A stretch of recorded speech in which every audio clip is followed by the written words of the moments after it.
After years of touring and doing things the old-fashioned way, we wanted to expand in the ways on how we deliver content to our fans. So, we started creating and releasing music videos on demand via YouTube every week.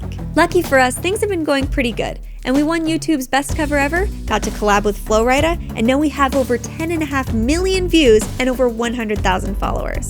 With our new fan base scattered all over the world, we thought it would be really cool if we could start performing for them in real time, live online. Why so sad?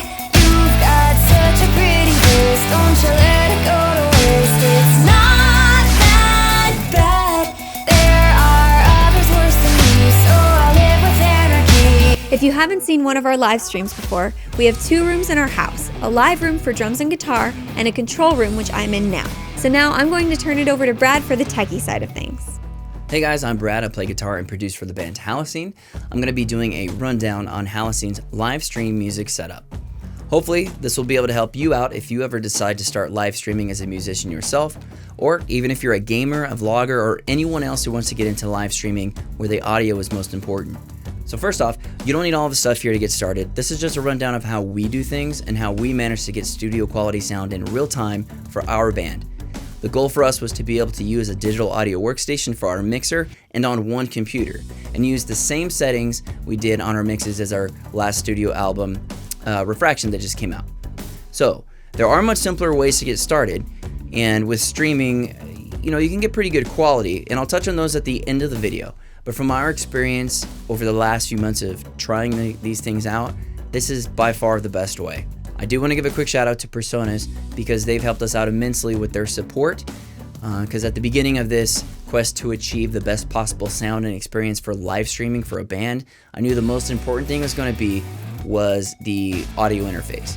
And I reached out to PreSonus to ask what the fastest possible interface around was, and they introduced me to the Quantum. It's basically a Thunderbolt interface as opposed to traditional USB or Firewire, and boy is it fast. So the difference between that and maybe less capable interfaces is they kind of tap out, requiring you to use higher buffers, and that basically just introduces more latency, or else you'll have pops and clicks and artifacts in your sound, and it basically makes it impossible to use in a live setting. So as far as the Quantum goes, if you have a Mac or Apple computer, you probably already have Thunderbolt. If you're on a Windows or PC, you can add in a PCI Express Thunderbolt card as long as your motherboard has a THB-C header on it. For us, the extreme amount of bandwidth was worth adding in the extra card to make that happen on our PC. As far as the DAW goes, again, we use Studio One. We can build personal mixes with click tracks for all 3 of us, automate effects, and more. This is where we run most VST drums. We basically have a real drum set that trigger VST sounds, and it makes it so much easier to get a good live sound for the live streaming, especially since we're a band with a very polished pop sound. Inside Studio One, there's an impact sampler, and it lets you use it as like a soundboard. So it's great for live streaming sound effects, doing transitions, and adding a whole nother level of creativity to your stream.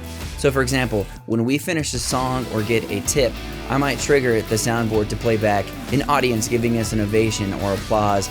It's just a silly gesture, but it makes the streams a whole lot of fun, and it's a real easy tool to use as a soundboard. I personally don't use any VSTs or plugins for my guitar sounds. I find the sounds that I want and basically track it as is, just like an amp. We also use something called Voice Meter Banana. It's a virtual sound card that allows you to select itself as an ISIO insert, which officially turns your DAW into a live stream mixer.